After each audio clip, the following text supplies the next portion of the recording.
NPO chapter पढ़ने से पहले आप सभी अपने 11th के अकाउंटेंसी से जो भी रूल एंड रेगुलेशंस मोस्टली आपकी बुक से स्टार्टिंग के 1 to 5 चैप्टर एक बार फिर से 11th की टेक्स्ट बुक से अकाउंटेंसी से रिवाइज ज़रूर कीजिएगा और उसके जितने प्रिंसिपल्स प्रोसीड्यूर्स रूल्स जो थे मॉडर्न ट्रेडिशनल इन सभी को पहले एक बार रिवाइज ज़रूर करें। और आप सभी के 12th क्लास के अकाउंटेंसी का फर्स्ट चैप्टर इसका नाम एनपीओ है, नॉट प्रॉफिट ऑर्गेनाइजेशन या नॉट फॉर प्रॉफिट ऑर्गेनाइजेशन, एक ऐसा ऑर्गेनाइजेशन जिसका मोटिव प्रॉफिट कमाना नहीं है। चलिए देखते हैं एक बार एनपीओ क्या होता है। Not for profit organisation NPO, definition देख लेते हैं एक बार।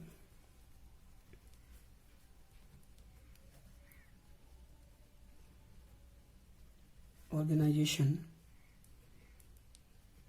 which is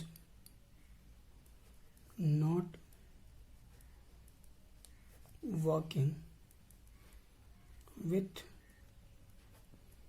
profit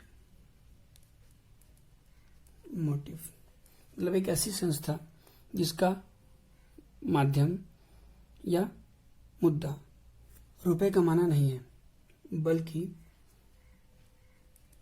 main aim of such organization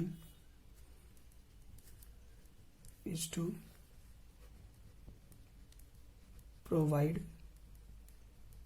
social services। ऐसी संस्थाओं का मुद्दा या मेन कार्य जो होता है, मेन माध्यम जो होता है वो होता है सोशल सर्विस देना।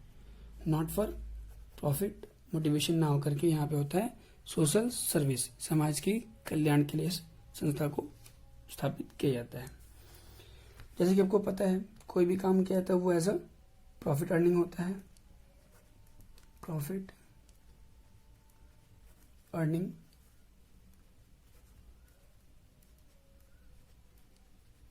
ऑर्गेनाइजेशंस जो होती हैं वो में भी स्टार्ट की जा सकती हैं एज अ सोल प्रोप्राइटर्स के रूप में, मे बी पार्टनरशिप और may be company and so on. मतलब वो सारी संस्थाएं जो एज अ प्रॉफिट मोटिव के लिए स्टार्ट की जाती हैं वो एज अ सोल प्रोप्राइटर भी हो सकता है, पार्टनरशिप भी हो सकता है और कंपनी और अदर जैसे कोऑपरेटिव सोसाइटीज वगैरह भी सभी चीज़ों को भी की जा सकती हैं। जबकि हम बात करते हैं नॉट फॉर प्रॉफिट ऑर्गेनाइजेशन, इसको हम एनपीओ कहते हैं। ये स्टार्ट सोल प्रोप्राइटरशिप के रूप में स्टार्ट हो सकता है, मतलब कि एनपीओ में भी सोल प्रोप्राइटर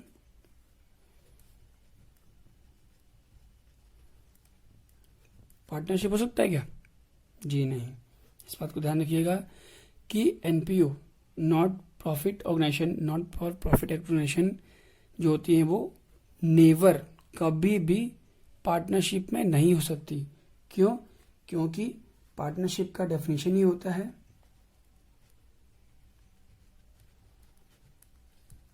का कि it is the relationship between two और more person who have agreed to share profit। आप देख पा रहे होंगे कि यहाँ डेफिनेशन क्या है पार्टनरशिप का कि it is the relationship between two और टू मोर, दो या दो से अधिक लोगों का समाग्रह, मतलब कि संग्रह, कि एक साथ मिल करके वो एक ऐसा काम करते हैं जिसका माध्यम ही प्रॉफिट को बांटना होता है।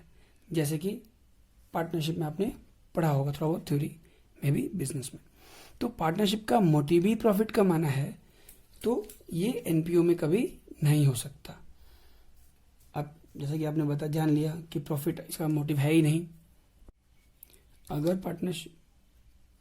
पार्टनरशिप का मोटिव प्रॉफिट कमाना हुआ ही नहीं तो फिर वो पार्टनरशिप एग्जिस्ट होगा ही नहीं। तो इसलिए एनपीओ के अंतर्गत if the purpose of such entity is not to share profit, then it can't be in partnership form। कहने का मतलब ये कि यहाँ पे देखा आपने कि पार्टनरशिप के डेफिनेशन में कि इसका मोटिव क्या होता है, प्रॉफिट शेयरिंग। और आपको पता है कि एनपीओ के अंदर प्रॉफिट शेयरिंग का है ही नहीं, क्या है यहाँ पे, सोशल सर्विस है। तो यदि इसका प्रॉफिट शेयरिंग मोटिव है ही नहीं तो क्या होगा, तो जो एनपीओ का जो एंटिटी है, इसका शेयरिंग प्रॉफिट है ही नहीं मोटिव, तो ये पार्टनरशिप फॉर्म में कभी भी एग्जिस्ट या क्रिएट नहीं हो पाएगा। तो हम ऐसा कह सकते हैं कि NPO can't be in partnership form. Okay, और थर्ड वन कंपनी, यस बिल्कुल कंपनी के फॉर्म में एनपीओ हो सकता है, लेकिन कंडीशन अप्लाई, यहाँ पे कांट डिक्लेयर डिविडेंड, ये डिविडेंड डिक्लेयर नहीं करेंगे। क्यों? क्योंकि आपको पता है डिविडेंड डिक्लेयर हम तब करते हैं जब हमको प्रॉफिट होता है, और यहाँ तो मोटिव प्रॉफिट कमाना है ही नहीं। जब प्रॉफिट कमाना मोटिव नहीं है तो ये क्या डिविडेंड दे पाएगा? नहीं दे पाएगा। लेकिन एनपीओ के फॉर्म में हम कंपनी को एग्जिस्ट कर सकते हैं, मतलब company as a NPO start किया जा सकता है, लेकिन इसमें हम डिविडेंड नहीं दे पाएंगे। ऐसा क्यों? क्योंकि ऐसा सेक्शन 8 ऑफ कंपनी एक्ट में लिखा हुआ है। Any doubt? चलिए नेक्स्ट देखते हैं। तो लिखा है यहाँ पे NPO can be registered in the form of company. एक बात और है जो आपने ध्यान देना है, क्या कि company registered under sections of company act 2013 are NPO and need not to use word limited or private limited with its name। इसका मतलब ये हुआ कि जो भी company as a NPO registered हो रही हैं तो उनको एज अ रजिस्टर्ड कहाँ होना होगा? Section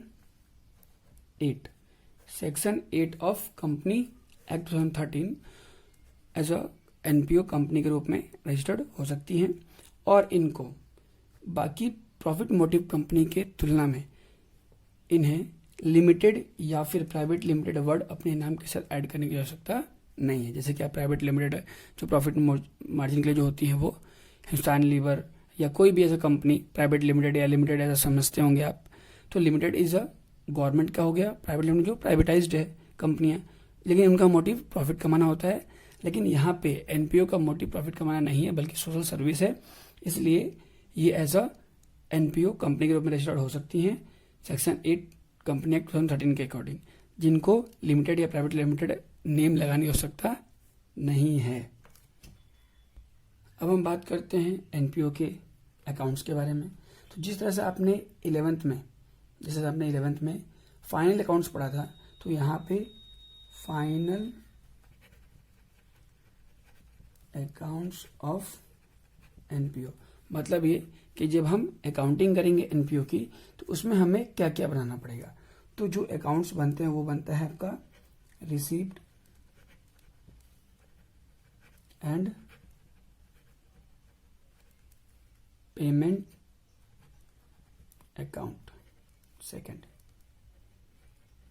income and expenditure account, और third one is balance sheet. तो ये 3 अकाउंट्स बनते हैं हमारे एनपीओ के अंतर्गत। जो पहला होता है रिसिप्ट एंड पेमेंट अकाउंट, दूसरा income and expenditure account, third one balance sheet. Start करते हैं first one, receipts and payment account. यहां पे आपको ध्यान देना होगा कि रिसिप्ट और जो पेमेंट अकाउंट बनता है वो पूरा का पूरा कैश बेसिस पे बनता है। किस बेसिस पे बनता है? Cash basis. का मतलब ये हुआ कि वो सारे ट्रांजेक्शन्स या तो वो रिसिप्ट हो या तो वो रिसीव हो या कुछ हम पेमेंट करें, लेकिन कंडीशन ये कि वो कैश में होना चाहिए। क्यों? क्योंकि receipt and payment as a cash basis पे काम करता है और एक तरह से देखें तो ये समरी होता है। क्या होता है ये? Summary of cash book. जब समरी ऑफ कैश बुक है तो कैश बुक में सिर्फ कैश रिलेटेड एंट्रीज जाती हैं, तो ये as a receipt and payment cash basis पे काम कर रहा है, तो ये as a summary of cash book हो गया। और जो फॉर्मेट होता है आपका रिसिप्ट एंड पेमेंट का वो कुछ इस तरह से होता है, एंड पेमेंट अकाउंट।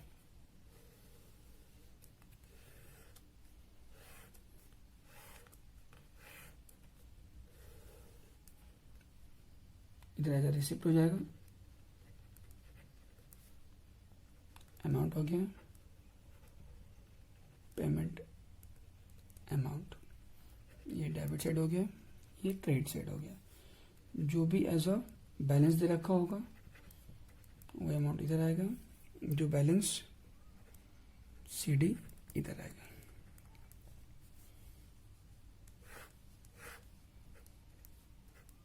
और फाइनल अमाउंट यहाँ आएगा। जितने भी ऑल रिसिप्ट्स जितने भी रिसीव होंगे हमको इधर आएगा, ऑल पेमेंट्स इधर आएगा। अगर कोई रिसिप्ट है जैसे कि डोनेशन सेल ऑफ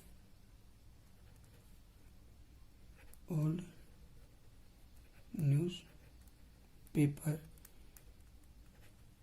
या फर्नीचर, कोई भी चीज़ है, हर एक वो एनपीओ में हर एक वो असेट या कोई भी चीज़ है जो ऐसा हम सेल करने पे कोई भी ऐसा माध्यम जिससे हमको कुछ रिसीव हो, कुछ को रिसीव हो मीन्स इनकम रिसीव होना चाहिए।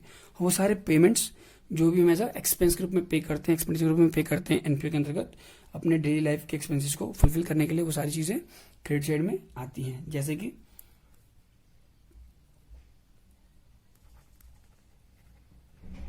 Purchase of fixed assets. Suppose NPO में भी आपने फर्नीचर ले लिया, कोई असेट्स ले लिया, तो उसके लिए जो भी खर्चा करेंगे आप वो सब इधर आएगा। सारे एक्सपेंसेस जो होंगे एक्सपेंसेस वो इधर ही आएंगे, इधर ही आ जाएगा। तो इस तरह से आपका फॉर्मेट होता है रिसिप्ट एंड पेमेंट का, जो कि डेबिट और क्रेडिट होता है। डेबिट साइड में रिसिप्ट होते हैं और क्रेडिट साइड में पेमेंट्स होते हैं। जितने भी रिसिप्ट होंगे वो डेबिट साइड में, जितने पेमेंट्स होंगे वो क्रेडिट साइड में आएगा। जो भी बैलेंस होगा स्टार्टिंग में, साल के स्टार्टिंग में, वो इधर आएगा और इसको बैलेंस शीट इसको एडजस्ट करने के बाद फाइनली यहाँ पे आएगा।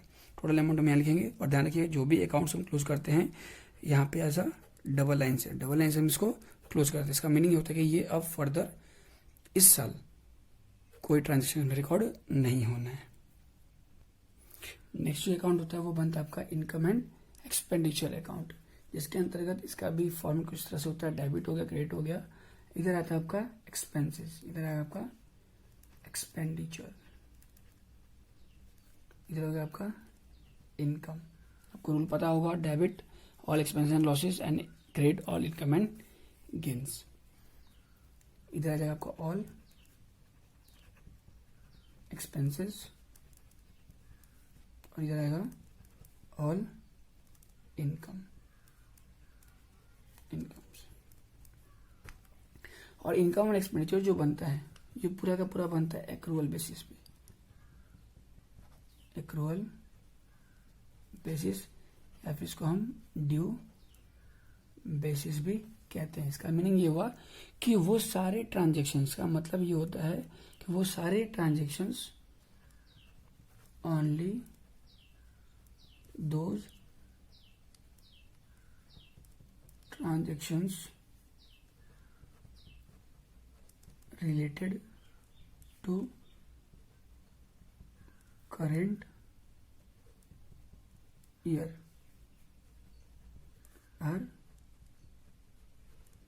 recognized। इसका मीनिंग ये हुआ एक्रूअल बेसिस या ड्यू बेसिस का कि वही ट्रांजेक्शन सिर्फ हम इसको ऐसा एंट्री करते हैं इनकम एक्सपेंडिचर पे जो कि सिर्फ और सिर्फ करंट ईयर से रिलेटेड है, that is accrual basis concept. और जब आप एक्सपेंडिचर और इनकम को जब आप ऐसा बैलेंस कर रहे होंगे तो जितने डेबिट में सारे एक्सपेंसेस होता है और क्रेडिट में इनकम्स होते हैं, जब इसको बैलेंस करेंगे तो यदि वो डेबिट साइड में कम आता है तो that is surplus, that is surplus amount. Meaning credit side ज्यादा है, मीन्स इनकम ज्यादा है, तो डेबिट साइड कम, इसका मतलब कि सरप्लस अमाउंट ज्यादा हो गया हमारे पास। इन केस अगर आपका एक्सपेंडिचर ज्यादा हो जाता है तो यहाँ पे हम डेफिशिएट लिखेंगे। आपने 11th के जो प्रॉफिट लॉस बनाया था वहां पे as a profit, net profit, gross profit ये सब आपने सीखा था, but as a income expenditure में आप यहाँ पे सरप्लस और डेफिशिएट करके एंट्री करते हैं। इन केस इनकम ज्यादा है, ये अमाउंट अगर ज्यादा है तो इधर कमी जो होगी वो एज अ बैलेंसिंग फिगर से आएगा, बैलेंसिंग फिगर से आएगा। बैलेंसिंग फिगर मतलब कि जहां कमी होगी, फिगर ध्यान दीजिएगा कोई एक ही आएगा इसमें, only one will appear, it means surplus या फिर डेफिशिएट। एक समय में सरप्लस और डेफिशिएट दोनों पॉसिबल नहीं है, तो या तो सरप्लस आएगा या तो डेफिशिएट आएगा। अब हम बात करते हैं बैलेंस शीट की। बैलेंस शीट, तो बैलेंस शीट का फॉर्मेट आप सबको पता है,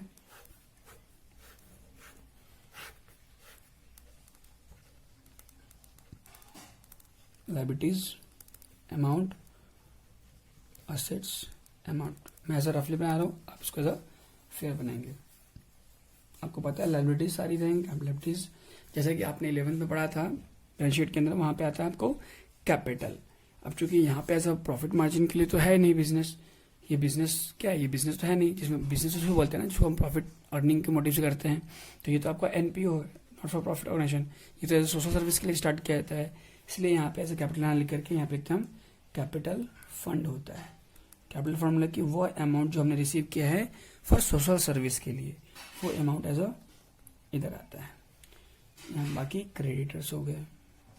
अब सोशल सर्विस के लिए भी तो कुछ सामान होगा जो हमारे पास अमाउंट नहीं होगा, तो वो हम ऐसा क्रेडिट भी लेकर आएंगे, तो वैसे क्रेडिटर्स तो बनेंगे। यहाँ पे फिक्स्ड असेट्स हो गए, असेट साइड में assets, current assets, investments. Investments क्या होती हैं आपको सबने, ये सारे टर्म्स आपने 11th के अकाउंटेंसी में पढ़े हुए हैं। इन्वेस्टमेंट क्या होता है, वो सारे अमाउंट जो अगर हमारे एक्सेस अमाउंट हो तो वो हमें एज ए लैंड, बिल्डिंग या किसी भी अदर शेयर मार्केट में हम ऐसा इन्वेस्ट करते हैं ताकि हम उससे हम कुछ एक्स्ट्रा अर्निंग कर सके। जो भी फाइनल होगा यहाँ पर डबल लाइन से, यहाँ बैलेंस शीट में यही खूबी है कि आपका balance sheet automatic always equal आता है। इक्वल आने से आप ऐसा खुद को क्रॉस चेक कर सकते हैं कि ये इक्वल कैसे आ रहा है, क्यों आ रहा है। अच्छा, एक चीज हमने ध्यान नहीं दिया कि इनकम और एक्सपेंडिचर हम बनाते हैं तो तो ऑल एक्सपेंसेस एंड लॉसेज जो होते हैं वो एज अ हमने यहाँ पे अमाउंट लिख दिए। तो एक क्वेश्चन ये है कि सर कैश बेसिस पे हम करते हैं तो जो भी एंट्रीज या इनकम एक्सपेंडिचर में कर रहे हैं एक्सपेंसेस और इनकम्स, तो वो हम यहाँ की अलग से क्यों करते हैं, जबकि उसके लिए तो हम कैश बुक बनाते हैं। अगर आप ध्यान दें तो कैश बुक में आप ऐसा देखा होगा आपने,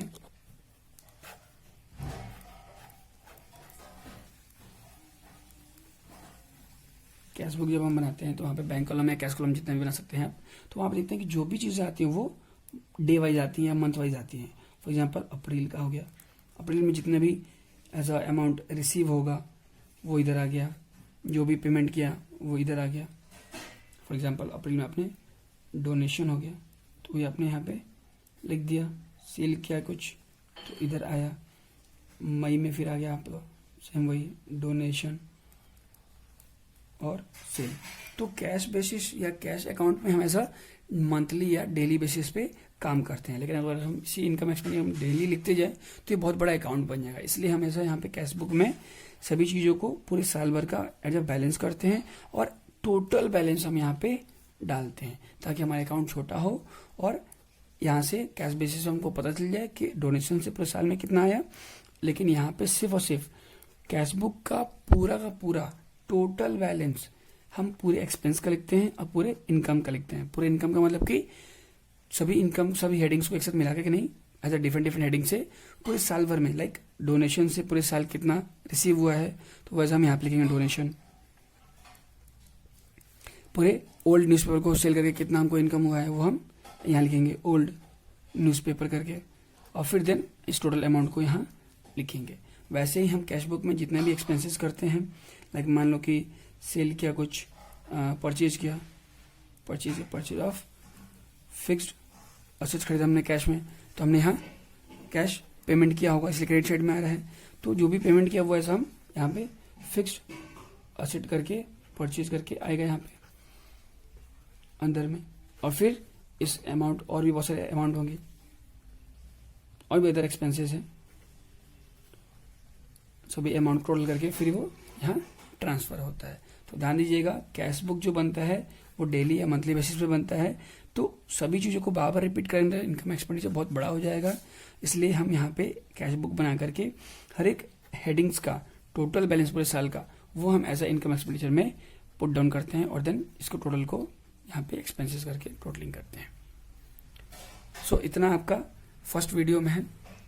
बाकी चीज़ें जो भी टॉपिक पढ़ाया जा रहा है समझिए, ध्यान समझिए, जो समझ में ना आए वो सारी चीज़ें आप फिर से वीडियोस को दोबारा रिपीट करके पढ़िए। इनकेस कोई डाउट होता है तो वो आप हमें ग्रुप में मैसेज कर सकते हैं। ये पहला वीडियो था introduction of NPO. For any query please contact to the group. Thank you.